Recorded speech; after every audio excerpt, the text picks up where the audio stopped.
نحمده ونصلي على رسوله الكريم أما بعد فأعوذ بالله من الشيطان الرجيم بسم الله الرحمن الرحيم يا أيها الرسول بلغ ما أنزل إليك من ربك وقال النبي صلى الله تعالى عليه وسلم لقد أوذيت في الله ما يؤذى أحد أو كما قال عليه الصلاة والسلام۔ معزز سامعین اعظام، آپ حضرات کے سامنے قرآن کریم کی آیت کا ایک ٹکڑا تلاوت کرنے کے بعد حضور اکرم صلی اللہ علیہ وسلم کی ایک حدیث مبارکہ پڑھی ہے جس کے راوی حضرت انس رضی اللہ تعالی عنہ ہیں، جو محسن انسانیت محمد عربی صلی اللہ علیہ وسلم کے خادم خاص ہیں۔ فرماتے ہیں کہ آقائے دو جہاں محمد عربی صلی اللہ علیہ وسلم نے ارشاد فرمایا کہ خدا کے دین کی اشاعت و تبلیغ کے لیے جس قدر خوف و دہشت میں مجھے مبتلا کیا گیا اتنا کسی کو نہیں کیا گیا، اور جتنا مجھے ستایا گیا اتنا کسی نبی کو نہیں ستایا گیا۔ فرماتے ہیں کہ جب میں نے خدا کی وحدانیت اور اپنی رسالت کا اعلان کیا تو اللہ کی زمین پر میں تنہا تھا اور ہر طرح کی خوف و دہشت سے دوچار ہونے والا میں واحد شخص تھا۔ فرماتے ہیں کہ بلا شبہ مجھ پر اور بلال پر مسلسل 30 دن اور 30 راتیں ایسی گزری ہیں کہ ہمارے پاس کھانے کے لیے کوئی ایسی چیز موجود نہیں تھی جس کو کوئی جگردار حیوان کھا سکے، چہ جائے کہ انسان کے لیے کھانے کے لیے کوئی چیز موجود ہوتی۔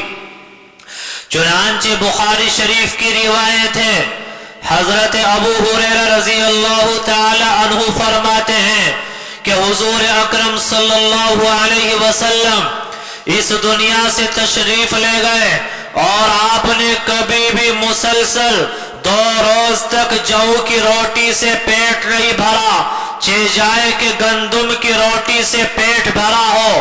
ایک جگہ پر حضرت ابو طلحہ رضی اللہ تعالیٰ عنہ کا بیان ہے، فرماتے ہیں کہ ایک مرتبہ ہم لوگ بھوک کی وجہ سے بے تاب ہو گئے، پریشان ہو گئے۔ حال یہ تھا کہ پریشانی کی وجہ سے ہم نے نبی علیہ السلام کو اپنے بطن مبارک سے کپڑا ہٹا کر دکھایا کہ ہمارے پیٹ پر ایک ایک پتھر بندھا ہوا تھا، لیکن ہماری حیرت کی انتہا نہ رہی جب ہم نے دیکھا کہ حضور اکرم صلی اللہ علیہ وسلم نے اپنے بطن مبارک سے کپڑا ہٹا کر دکھایا تو آپ کے پیٹ پر ایک نہیں بلکہ 2 پتھر بندھے ہوئے تھے۔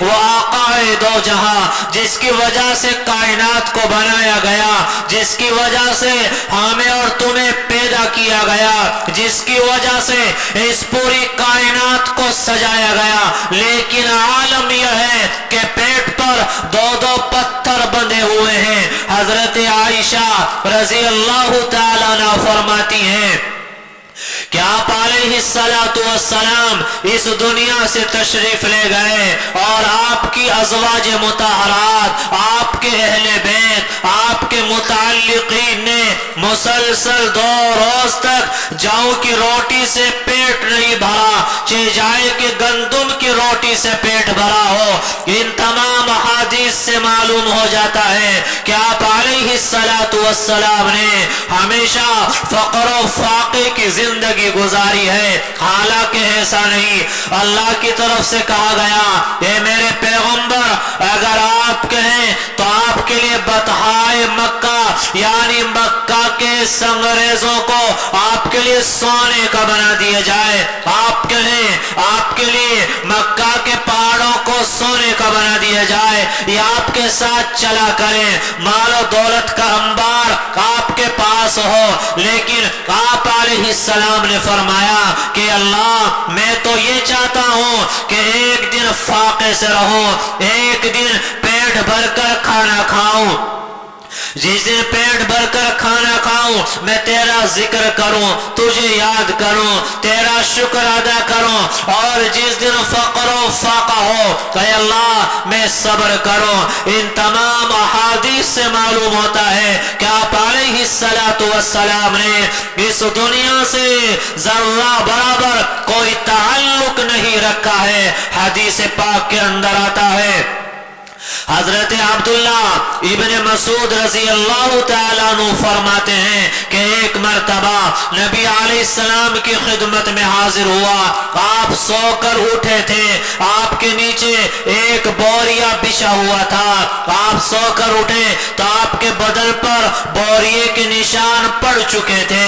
میں نے کہا اللہ کے نبی اگر آپ کی اجازت ہو آپ کے لیے نرم بستر بچھا دیا جائے. فرمایا کہ مجھے اور دنیا سے میرا کیا مطلب اور کیا واسطہ ہے. میرا اور دنیا کا تعلق صرف اتنا ہے جیسے کوئی سواری پہ سوار جا رہا ہے اور درخت کے نیچے سایہ حاصل کرنے کے لیے آتا ہے, تھوڑی دیر کے بعد آگے روانہ ہو جاتا ہے, درخت وہیں پر رہ جاتا ہے. تو میرا دنیا سے اتنا تعلق ہے کہ وقتی طور پر تھوڑا بہت فائدہ اٹھایا, پھر دنیا کو یہیں پر چھوڑ کر چلے جانا ہے. تو آپ علیہ السلام نے ہمیشہ فقر و فاقے کی زندگی گزاری ہے.